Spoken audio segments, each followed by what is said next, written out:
ময়মনসিংহের ভালুকা উপজেলায় বাসা ভাড়া খুঁজতে গিয়ে এক গৃহবধূ বাড়িওয়ালার ধর্ষণের শিকার হয়েছেন। এ ঘটনায় মফিজ উদ্দিন নামে এক ব্যক্তিকে গ্রেপ্তার করা হয়েছে।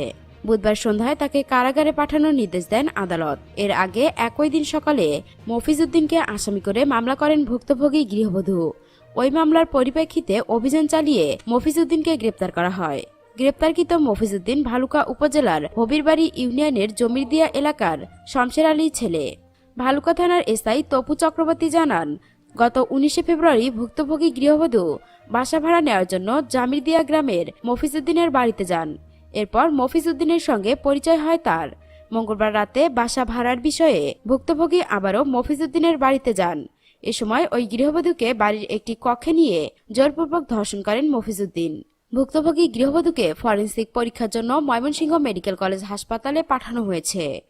দর্শক, এখনকার মতো এখানেই শেষ। পরবর্তী আপডেট নিউজ পেতে আমাদের এই চ্যানেলটিকে সাবস্ক্রাইব করে রাখুন। ধন্যবাদ।